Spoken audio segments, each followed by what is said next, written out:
We're going to now have the second launch of the day, which is the Poetrain anthology, which David Bridges is selling today.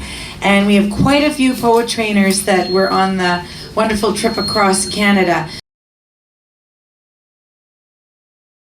We honor the recognized traditional territories of Wendat, Huron, Petun, Seneca, First Nations among Anishinaabe, Haudenosaunee, and other Algonquin peoples indigenous to Turtle Island upon this land base now known as Takaronta, Toronto. This land is a settled land of the Mississaugas, of the New Credit, and of the Six Nations of the Grand.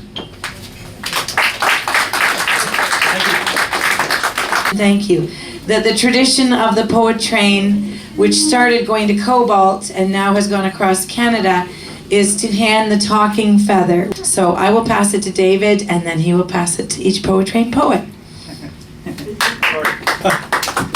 We gave this to D.C. Reed from Victoria. He was the world's first, actually, Poetrain laureate, and he carried the feather from Ottawa to Vancouver. And on our next trip in 2017, someone else will be appointed the Poetrain laureate. So I want to thank you all for being part of this Poetrain anthology, a portion of this Valentine's Day event. Poetrainers Kathy Fisher from Edmonton and Blaine Marchand from Ottawa were unable to make it, but they send their well wishes. After the first Poetrain tour in 2012, I know some of you were on that. I started work on the next one, but the roadmap didn't have any kind of reality until this organizing team came together in 2014. So would these people stand up? David Bridges, he sounds familiar. Ken Bowman, is Kent here? Kent's not here. Kent's not here. Kate Marshall Flaherty. Marcia Barber, Patrick Connors, and Mary Elizabeth Grace, who before she left for England was a very enthusiastic part of our organizing team, and she also brought Nick Beat into our organizing team for a brief period of time. We had over 40 businesses and organizations and individuals contributed and supported the trip.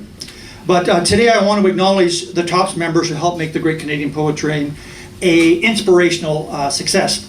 First off, thanks to Bunny, who, like her name, jumped instantly onto the bandwagon, Bunny bandwagon, and gave us a bunch of CDs and books for our fundraiser in Toronto. And also, very good timing, Honey Novik. Honey Novik also donated a singing lesson for our fundraiser too. That was really nice. Now 10 TOPS members, myself, Debbie Oakenhill, Fran Figuet, Kathy Figueroa, Michael Stacy, Kent Bowman, Rosa Arlato, Patrick Connors, Marcia Barber, and a new member today, Kelsey Knight, and also Rosa's a new member too. They all traveled across Canada to support and promote National Poetry Month in 2015.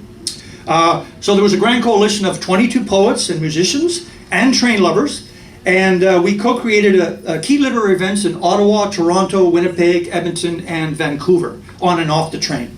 And there was a little event in Jasper too.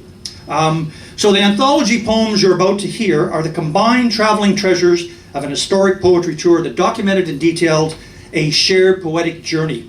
Last April, Spring Poetry Pulse throbbed as poets and musicians rode the rails, reading, writing, singing, and sightseeing on the Via Rail Canadian. These poets' diverse expressions recaptured the adventure's literary abundance and its crafted collective spirit. A big thank you to Fran Figuet, who edited the first anthology of train poems by Canadian poets. That's a good round of applause for Fran. It was an amazing job. We had a lot of challenges, but we got through it. And I want to welcome special guest Tina Silver, who used to live near me in Northern Ontario, who was originally born in Toronto and is back here, is back based in Toronto. But Tina in 2011 or 2012, I can't remember, but we used to have these brainstorming sessions, and Tina came up with this idea that why don't we bring a bunch of poets up on the train? So the next year we did in 2012, and the rest is history. Thank you, David. Sorry. Fran Figuet is our president as well, so another round of applause. And we have Debbie Oakenhill Here's Sonia, and she's our past president. And Debbie Oakenhill is the past president, all the way here from Sarnia, who is also on both Poet Train. So give it up to her as well. Thank you.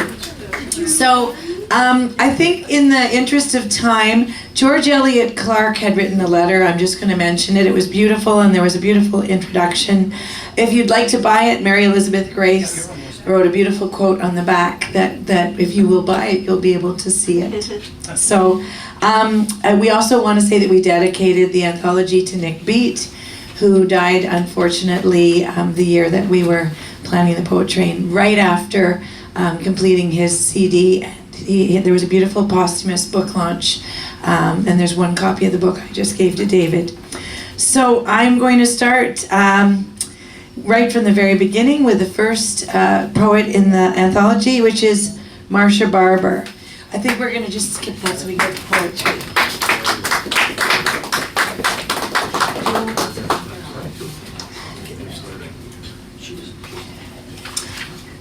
So hi everyone, and this is a Valentine's Day train poem. Can people hear at the back, by the way? Okay, great. So this one's called Reverie. The train dreams of surfing wheat fields, skimming summer rivers, sluicing through ripples, the North Saskatchewan, the red, trout and cod reflected in the cupola of the moist dome car, sliding off the gentle curve of the caboose. The train inhales the fertile smell of diesel fuel, absorbs the click-clack memory of railbed, wind, and whistle. Sometimes on summer nights, when grasses burn and leaves reflect white hot in the lake, the train tires of earnest lumbering over flat and too familiar land. Just south of Saskatoon, under a full moon, the train dreams of flight.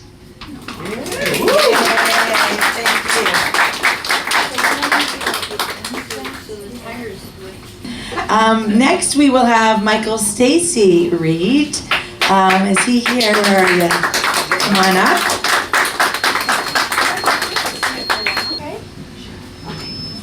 I'm just trying to not get feedback. Feels like there. How's that better?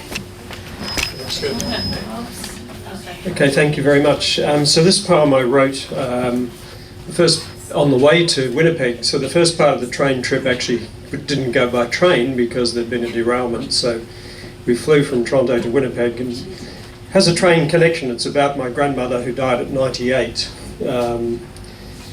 called Grief But Joy. I only ever knew you when you were old, and you got older still, just shy of 50 years. Yet you were young one day, for me, imagined from old photos, for you so fresh and real. All the hopes and dreams of youth feel so close through blood. I know that you have suffered so, as a new young mum of 2. Suddenly, all they had was you. You lost the granddad I never knew. How much you grieved, I caught glimpses, as you would sit and stare beyond the man who wasn't there. Every time I think of this, I feel anguish, knowing the skills I possess today could have saved his young life. You left the farm and country for the city, life planned for you completely shattered. Somehow you managed, with that strong spirit deep within you, the same I see in me. My first memories of you, you came by train from coast to coast, the Indian Pacific. You would sit beside me, hold me close, interested to know about me, calm, insightful, non-judgmental. At that young age I knew you were part of me. Each time you came to visit, you said this might be your last. Yet for 30 years we got to share how you defied your aging.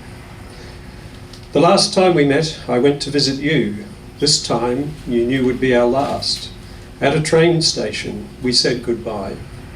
We held hand and gazed that little longer, both knowing what we dared not say. wanting to preserve the moment. Not long after you were gone, in your ashes, you were joined with that young man who left you nearly 70 years before. I felt grief at losing you, yet felt joy for the life that you had lived and for the part you still play in mine. Thank you.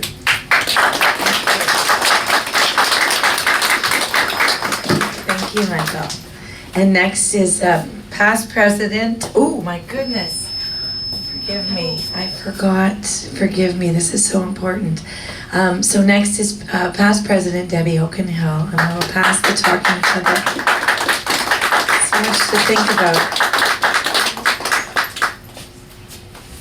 Forgive me. That's such an important. There we go. Thanks.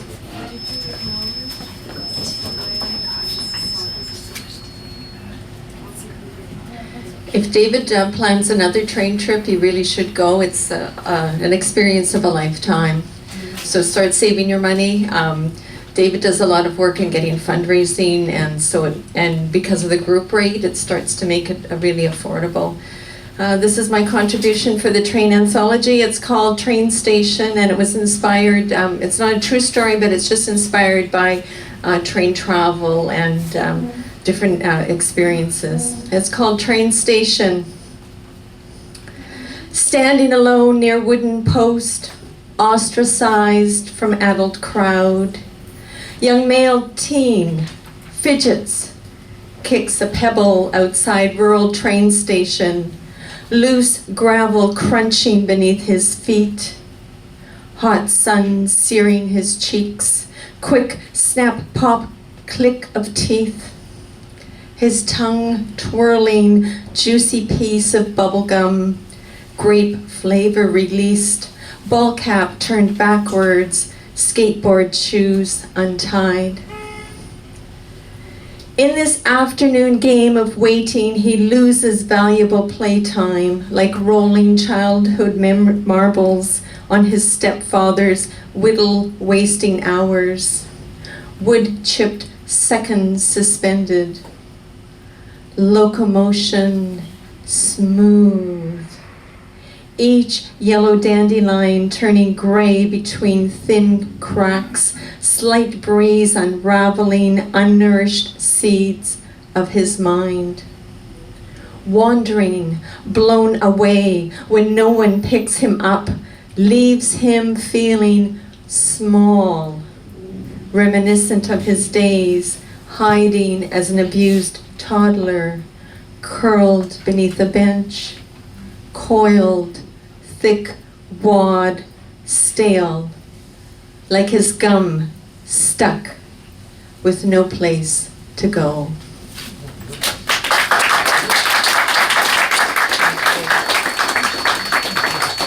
Thank you.